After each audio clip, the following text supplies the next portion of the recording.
Let's get to what you are saying on the social media this morning. Kayode, maybe we'll get started with that particular, I'm trying to get to it. Yes, I think I'm there now. The video of a trailer falling off a bridge in Agege, Lagos, where people have been commenting. You know, Lagos is a metropolitan center, it's a hub. So that's the video, a trailer falling off this particular bridge in Agege. And I wouldn't know much casualty, whether any casualty was actually recorded. So you can see, this is the camera looking downward from the bridge, Kayode, and this is quite scary. You can imagine driving around that area at this particular time. I remember this image wouldn't leave me.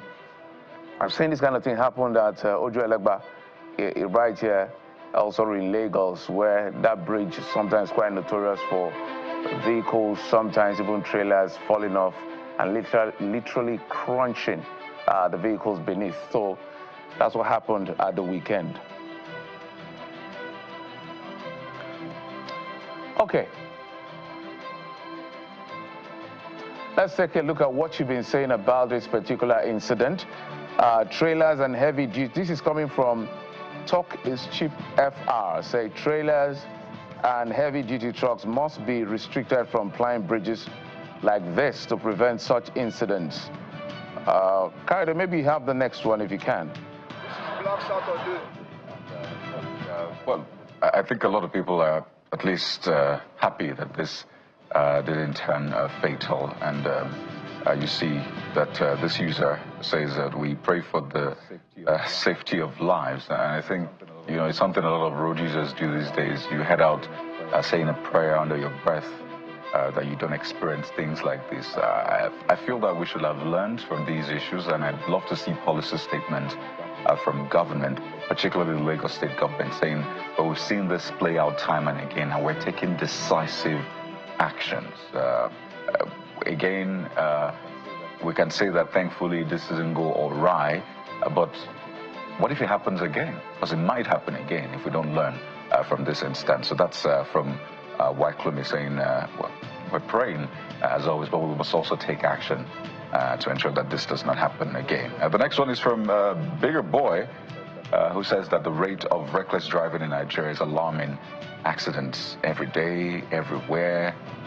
In a manner of speaking, I know you're trying to say. So this user is wondering, is it a thing of drugs or what? What about the checks? What about penalties? Basically just raising those enforcement questions. So you're talking about the last month in Lagos, the FRSC, it was the vehicle inspection officers as well. All hands must be on deck. Jeffrey. Absolutely. We're happy, at least from the records and the report we have, there are no casualties as far as this incident is concerned. But we must continue to appeal to the Lagos state government to do their best. It's a very big city. It's a small, big city in that sense, if I put it that way, where a lot of people want to come through, do business here. So the level of traffic regulation has to be top-notch. As well, I know that the Lagos state government had released some restrictions in terms of speed limit. I would prefer that those speed limits, cautions and all of that are put as a sign in those places, because Lagos has a lot of roads. How will I know I'm not supposed to drive beyond 80 years, 60 years and all of that? And then some of these articulated vehicles not to move during the day. But let's go to another thing we've been tracking on the social media, and this has to do with this video by Lamin Yamal rather, the superstar young man himself, who after winning the Copa del Rey were vibing to Skales' shit body, so you can see them. Let's take a listen.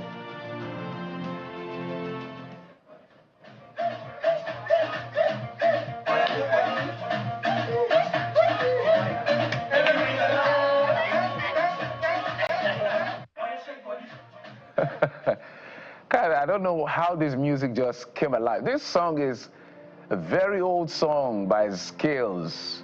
Yamin and his Lamin and his teammates literally vibing to this. And I've seen this video. I don't know whether it's a reinvention of the song or something, but it's great to see how big Nigerian music is. And this is not the first time we're seeing this. From Shake Body to Calm Down. We can go, the list is endless, to Yeah by Burna Boy. So it's just beautiful to see how Nigerian music is just turning up parties, whether it's in the dressing room or it's in the club or it's at parties generally. Kaide. Well, Jeffrey, I'm sure Skales will be eternally grateful to Lamin for doing this. I think they got to meet eventually yesterday and take pictures. But it's beautiful to see, and that's why it's important to keep doing whatever it is you're doing, because you may never know. I mean, this song was released when? 2015 or thereabouts? And imagine that song now trending years after. So big ups to Skales. I think it's beautiful to see also Lamin Yamal as well. Let me say on behalf of Nigerians and Skales, I would like to thank you for that. But it's beautiful to say congratulations to all the winners. Oh yes, I forgot to mention Barcelona as well. Copa del Rey beating Real Madrid. So I think it was a weekend of wins, particularly in the sporting and entertainment sector. Another video that has been making the rounds, Jeffrey, is this video showing Tubaba, his mom, and Natasha. And this is coming months after Tubaba's mom came online to plead with the lady to leave her son alone in that sense. So it's quite interesting to now see this video, all of the family happy, looking happy. Well, for those who've been asking questions about Tubaba and all of that, perhaps this might be some sort of answer for you. So just take a listen to the atmosphere there.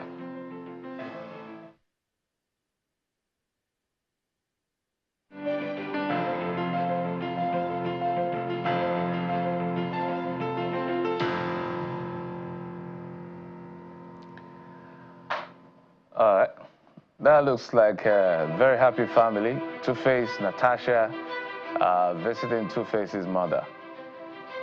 Okay, maybe we'll take the thoughts of Nigerians, Kaide. All right.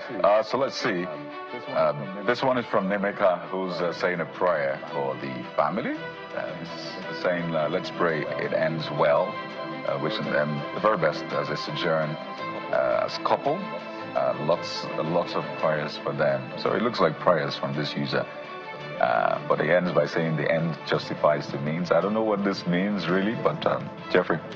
I don't know what it means. Comment on that one. I don't know. Chooks for those says men cherish peace of mind to anything that can bring to the table. So I say different strokes for different folks, as you can see. It's a different kettle of fish for everybody.